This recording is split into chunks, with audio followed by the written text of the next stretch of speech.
నమస్కారం.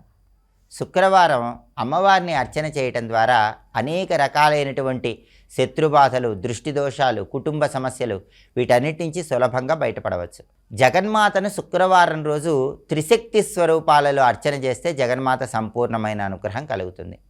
అమ్మవారు మహాకాళి, మహాలక్ష్మి, మహాసరస్వతి ఇలా త్రిశక్తి స్వరూపాలలో భక్తులందరినీ అనుగ్రహిస్తుంది. మహాకాళీ స్వరూపంలో జగన్మాత తమో గుణంలో ఉంటుంది.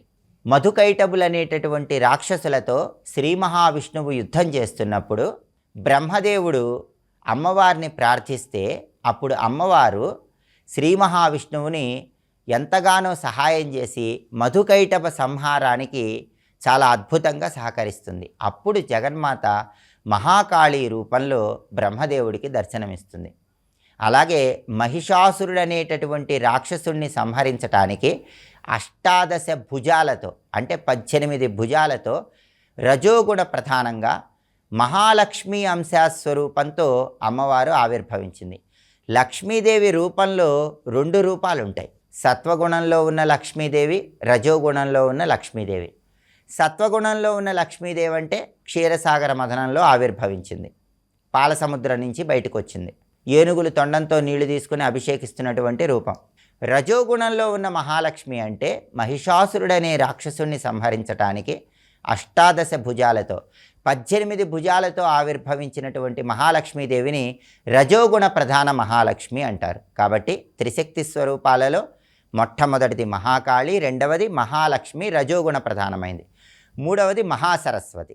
సరస్వతి రూపాల్లో కూడా 2 రూపాలు ఉన్నాయి. మనమందరం ప్రార్థించే సరస్వతి రూపంలో తెల్లటి చీరలో ప్రకాశిస్తూ ఉంటుంది.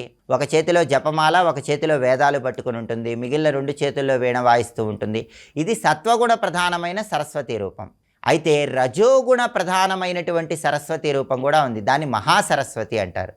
ఈ మహాసరస్వతి రూపంలో అమ్మవారు చండాసురుడు, ముండాసురుడు, శుంభుడు, నిశుంభుడు, రక్తబీజుడు ఇలా అనేక మంది రాక్షసులను సంహరించింది. కాబట్టి అమ్మవారు త్రిశక్తి స్వరూపంగా భక్తులను అనుగ్రహిస్తున్నప్పుడు మహాకాళి, మహాలక్ష్మి, మహాసరస్వతి ఈ త్రిశక్తి స్వరూపాలలో సత్వగుణ ప్రధానమైన లక్ష్మి, రజోగుణ ప్రధానమైన లక్ష్మి ఉన్న తేడా తెలుసుకోవాలి. సత్వగుణ ప్రధానమైన సరస్వతి, రజోగుణ ప్రధానమైన సరస్వతి ఈ తేడా తెలుసుకోవాలి. మహాకాళి, మహాలక్ష్మి, మహాసరస్వతి ముగ్గురిని ఏకకాలంలో ప్రసన్నం చేసుకోవాలంటే శుక్రవారం సందర్భంగా త్రిశక్తి అర్చన చేయాలి. ఈ త్రిశక్తి అర్చన ఎలా చేయాలంటే మీ గృహంలో పూజా మందిరంలో పూజాపీఠం మీద 3 తమలపాకులు ఉంచి ఆ 3 తమలపాకుల మీద 3 పసుపు ముద్దలు ఉంచాలి. ఆ 3 పసుపు ముద్దలు కూడా మహాకాళి, మహాలక్ష్మి, మహాసరస్వతి స్వరూపాలుగా భావించుకొని అక్షింతలతో పుష్పాలతో పూజ చేయటం. ఆ 3 పసుపు ముద్దల దగ్గర మట్టి ప్రమిదల్లో దీపాలు వెలిగించటం. ఆ 3 పసుపు ముద్దల దగ్గర తీపి పదార్థాలు అంటే బెల్లం ముక్క లాంటివి నైవేద్యంగా సమర్పించడం చేయాలి.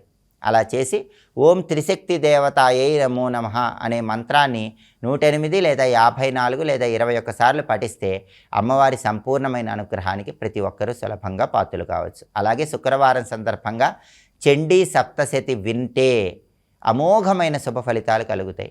భయంకరమైన శత్రుబాధలు, దృష్టి దోషాలు వీటన్నిటి నుంచి బయటపడాలంటే శుక్రవారం పూట చండీ సప్తశతి లేదా దుర్గా సప్తశతి శ్రవణం చేయాలి. అలా చేస్తే త్రిశక్తి స్వరూపంలో ఉన్న అమ్మవారి సంపూర్ణమైన అనుగ్రహం కలుగుతుంది. అలాగే శుక్రవారం సందర్భంగా ఈ త్రిశక్తుల సంపూర్ణమైన అనుగ్రహం కలగటానికి ఓం త్రిశక్తి దేవతాయై నమో నమః అనే మంత్రంతో పాటుగా దేవీ భాగవతంలో చెప్పబడిన ఒక ప్రత్యేకమైన మంత్రం కూడా చదువుకోవాలి. ఆ మంత్రం ఏంటంటే ఓం విశ్వమాత్రేయ నమః. ఇది మంత్రం. శుక్రవారం ఎవరైతే ఓం విశ్వమాత్రేయ నమః అనే మంత్రాన్ని ఉదయం 108 సార్లు, మధ్యాహ్నం 108 సార్లు, సాయంత్రం 108 సార్లు చదువుతారో వాళ్ళ ఇంట్లో త్రిశక్తుల సంపూర్ణమైన అనుగ్రహం కలుగుతుంది. వాళ్ళ ఇంట్లో సభ్యులందరూ కూడా జీవితంలో అత్యున్నత స్థాయికి ఎదుగుతారు. ఆ ఇంట్లో ఎలాంటి కష్టాలు ఉండవు. కాబట్టి శుక్రవారం సందర్భంగా ఉదయము, మధ్యాహ్నము, సాయంత్రము 108 సార్లు చప్పున ఏ మంత్రం చదువుకుంటే జీవితంలో ఉన్న అన్ని కష్టాలు తొలగిపోతాయో ఇంకొకసారి చూద్దామా మరి. ఓం విశ్వమాత్రేయ నమః మంత్రజపం చేయండి. అమ్మవారి సంపూర్ణమైన అనుగ్రహానికి సులభంగా పాత్రలు కండి. స్వస్తి.